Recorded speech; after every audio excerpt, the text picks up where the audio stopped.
Wow.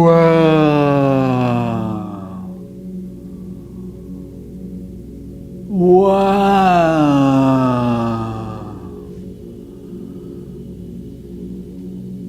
Wow. Look at the star. Hi, Jan. Hi. Oh, hi, Gemma. Wow. Wow. Wow. Look at the stars. Oh, I love stars. Wow. Look at those stars. I wish I had stars in my background. Gemma went with this. There's so many stars. Have you seen them all? Look. Yeah, I can see. Wow. I'm a bit jealous, I'll be honest. And oh, it's just amazing. I love stars. It really is amazing, Gemma Wemmer. Yeah. There's just zillions of stars. There is, isn't there? There's billions and they're trillions. beautiful and oh, Lovely. wow. Love stars. I wonder if we could make a star. No, I wouldn't. No, we probably couldn't. Probably no. a bad idea. How do you make a star? I don't know. What's a star made of? Gemma Wemmer, do you know what a star is made They're of? made of like gases, like nitrogen and hydrogen and helium and fire. What? Fire's pretty cool. Yeah. Gases? Yeah, gases. Yeah, it sounds a bit weird, but yeah. Wow. So how big are they? How big's a star? Well, I thought you might ask. So pretend this is the Earth and Whoa! this is That's the sun in huge. comparison. Look at that. There's an That's earring enormous. and my plate. And how many stars are there? Billions. Absolutely. Millions and Millions trillions. and millions and millions and millions and millions. trillions. And very many. There's a lot.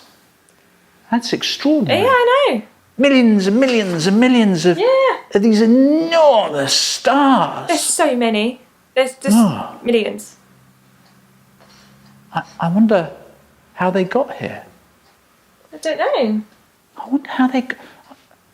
Who could help us answer that question? How did the stars get there? That's a good question.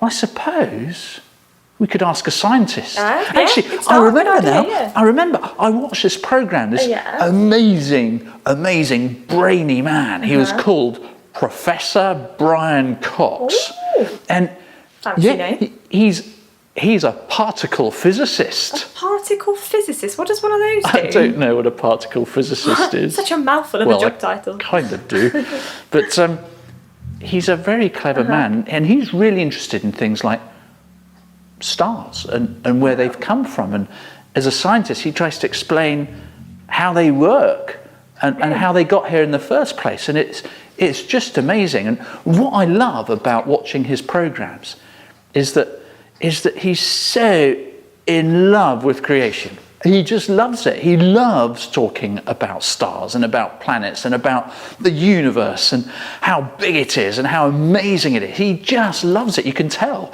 by the way he speaks about science and about the universe.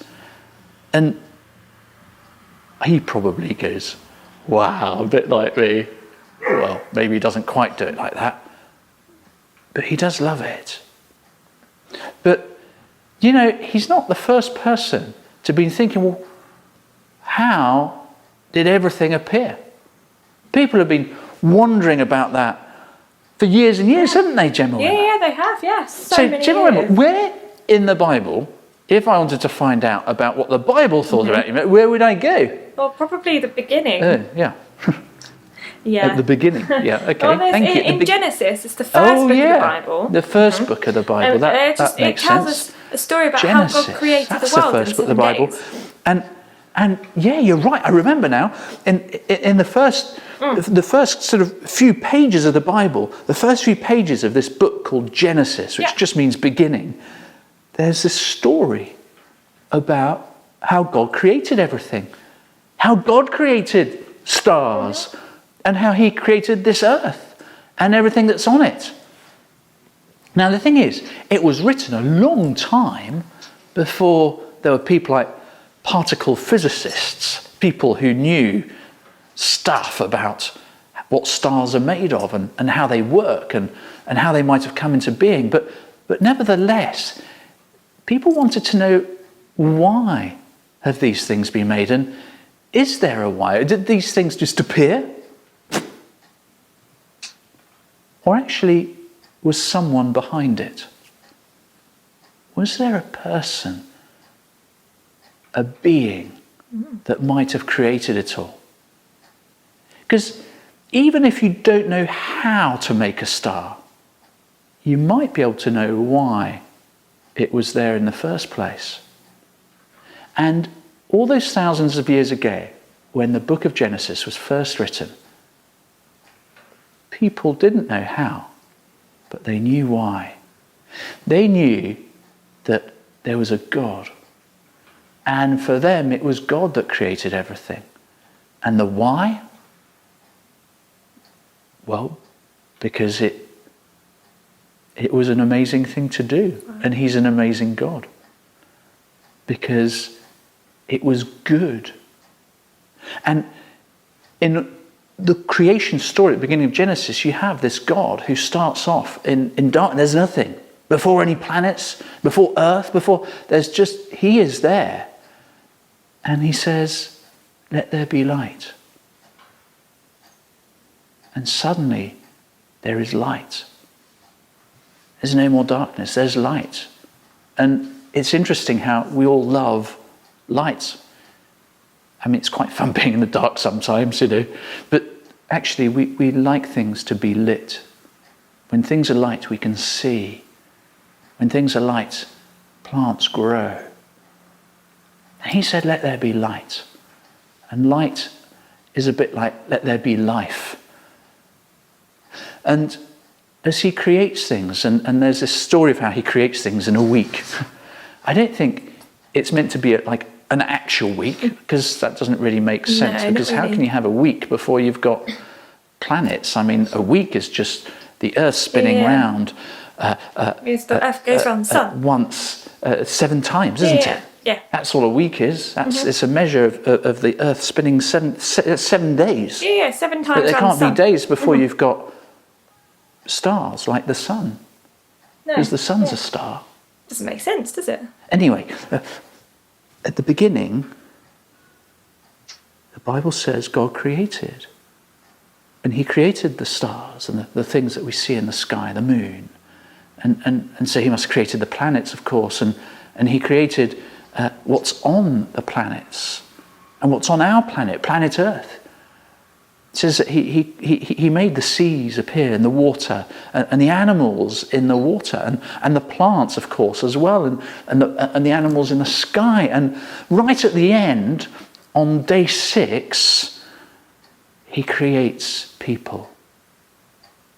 Now, every day that he creates something, he says, it's good. It's good. It's good. Oh, all of this is good. But at the end, when he creates people, he says, it's very good. And then, this is a great thing I love about God. He creates all this amazing universe, and then at the end of the week, he has a rest. Whew. All this creating, must be a bit tiring creating stars. I don't know. Actually, I don't think that's why he has a rest. I think it's because he just wants to enjoy it. He wants to rest in creation and enjoy all of creation, and especially his last creation, people. People are very good. There's something different about people to everything else that has been made. Somehow, God has made men and women, boys and girls, to be like him. That means we all have the ability to love or not love. We have the ability to make decisions that nothing else in creation can. So there's something about people that is really special. And I think Gemma, it might be good to think about that maybe next week, because we've kind of run out of time for this week. But I wonder, even if we can't always explain how something came about, we might be able to explain why and what purpose something has. And I think that's what the Bible's trying to do. So even if you're not a particle physicist, you could still understand that things are there for a reason. Now, of course, people disagree about why things are here. Some people think it just happened by chance. But I can't believe that. But I respect people who do. But the Bible says that actually there's a God behind all of this. When you look up at the stars and you go, wow, actually there's a good reason why you go, wow. It's that God put them there for him to enjoy and also for us to enjoy. Whew. I think I better have a lie down now. There's been such a big discussion about planets and stars and things. It's so I think I'm tiring. going to have a rest. Before I do though, I think we should sing a song. Oh, yeah. A good creation Creation song. song, that sounds great. Bye-bye everyone. See you again next time. Bye everyone, see you next time.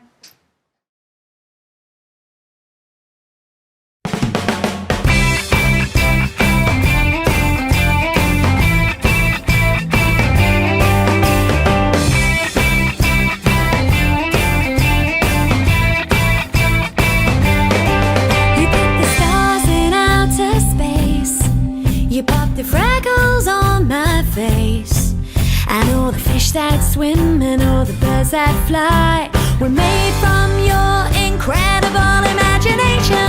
Creator God, we're singing to the Creator God of all the world. Creator God, we celebrate you. We celebrate you.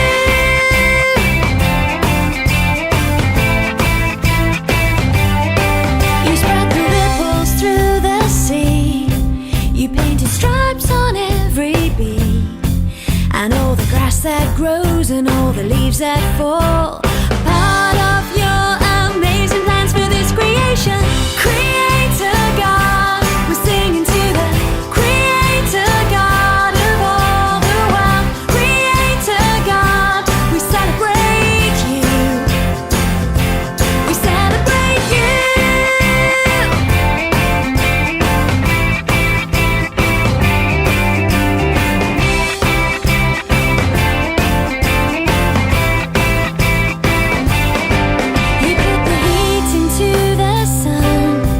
You placed a heart